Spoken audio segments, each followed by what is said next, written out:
जय राम जी की जय महाकाल, जय माता महाकाली। आज मित्रों विषय कुछ अलग है। और सबसे पहली बात तो मैं भक्ति के विषय में कुछ कहूँ तो भक्ति की जो इम्पोर्टेंट जो बातें होती हैं और जो महत्वपूर्ण बातें जो होती हैं, तो वो सबसे पहले तो यदि हम भगवान को पाना चाहें इस जगत में तो उसके कुछ बुनियादी नियम होते हैं और कुछ बुनियादी सिद्धांत होते हैं। भगवान को पाना इस दुनिया में कोई ज़्यादा कठिन नहीं है।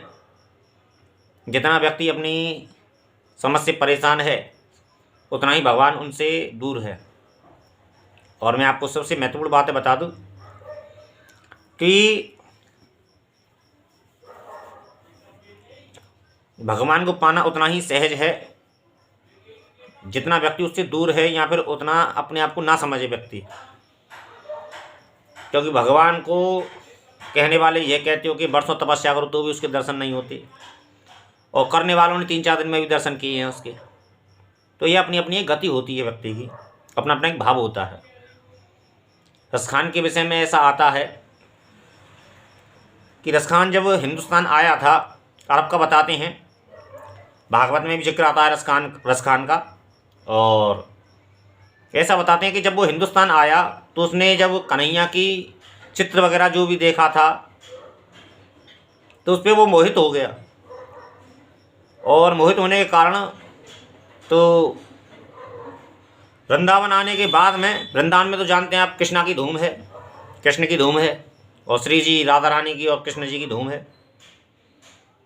तो कहने वाले कहते हैं कि राधे राधे बोलो और श्याम, राधे राधे बोलना और श्याम मिलाना, कुछ ऐसे ही कुछ कहते हैं। और वृंदावन में अक्सर यदि तुमको साइड मांगनी हो व्यक्ति से, परदेसी आदमी से या फिर किसी व्यक्ति से, तो राधे राधे बोल दो तो वो स्वयं साइड छोड़ देगा। यदि उससे कहोगे साइड दे दे तो शायद वो साइड ना दे, और लेकिन राधे राधे बोल दो तो वो स्वतः ही साइड हो जाएगा रास्ते में जब हम चलते हैं। लेकिन रसखान के विषय में ऐसा बताते हैं कि रसखान जब वृंदावन आया था तो उसने कन्हैया की मूर्ति को देखा था। और बिहार जी का जलवा मशहूर है वृंदावन में, और बिहार जी का मंदिर अपने आप में विश्व विख्यात है। और जब वो बिहार जी की चौखट पे आया तो उसको मुस्लिम होने के कारण बिहार जी के जो गोसाई वगैरह होते हैं, ऐसा बताते हैं, मुझे तो सुनता हूँ लेकिन मैं ऐसा मानता भी हूँ, जो मेरा कहता है, मेरा विश्वास कहता है, तो उसको मुसलमान होने के कारण, क्योंकि मुसलमान जब आएगा तो मुस्लिम वेशभूषा में ही जाएगा, उसको क्या मालूम कि क्या कायदा क्या कानून है मंदिर में जाने का। तो मुस्लिम होने के कारण उसको मंदिर में नहीं घुसने दिया, बिहार जी के दर्शन नहीं करने दिए। तो उसने देखा लेकिन वो मोहित हो चुका था, वो अपना दिल दे बैठा था कृष्णा को। तो वो सीढ़ियों पे ही 3-4 दिन लगभग पड़ा रहा। तो जब बिहार जी होते हैं भाई, भगवान तो भगवान होता है, कुछ लोग विश्वास नहीं कर पाते, लेकिन भगवान ऐसी बात नहीं, 24 घंटे हर जगह मौजूद रहता है।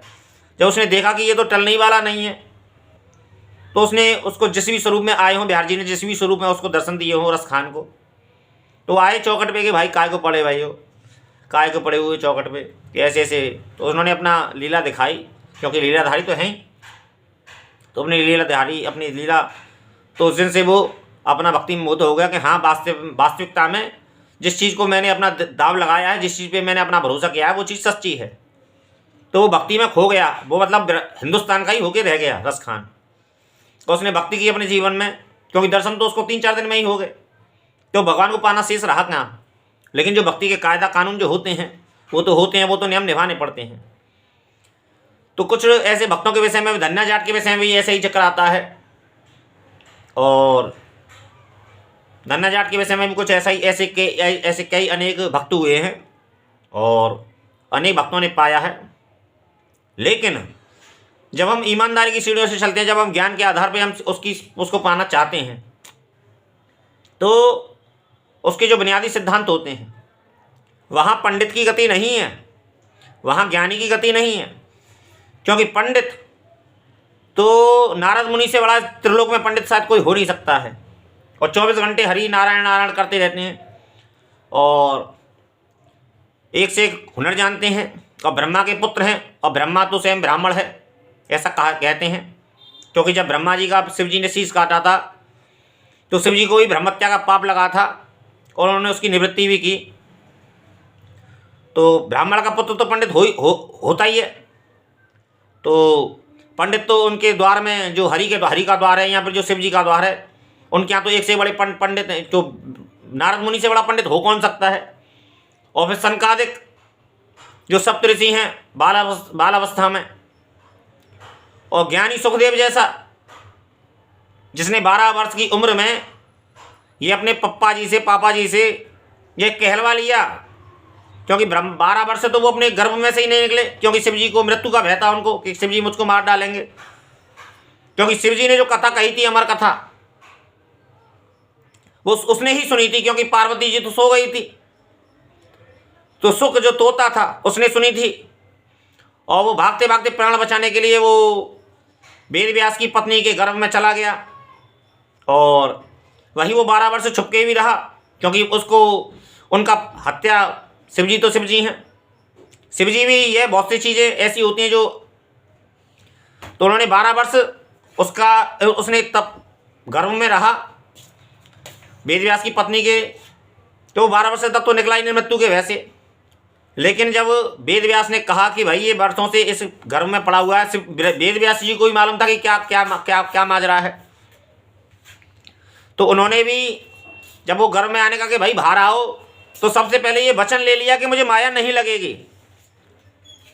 तो सबसे पहले वचन लेने के बाद में कि हाँ तुमको माया नहीं लगेगी, ऐसी कुछ जिक्र, क्योंकि लंबा जिक्र लंबा वीडियो हो जाएगा, मैं ज़्यादा जिक्र कर नहीं रहा हूँ, क्योंकि मैं ज़्यादा वीर पुराणों को खौगरता नहीं हूँ, जितना मुख्य बात होती है आदमी की, तो वो बात मैं बता रहा हूँ। तो ये वचन लेने के बाद में कि हाँ तुमको माया नहीं लगेगी, और उसके बाद में तो जब वो उनको वचन हो गया, तो फिर 12 वर्ष की वर्ष में फिर वो बाहर आए अपना भूमि पे आए, और उन्होंने अपना वन के लिए गमन किया।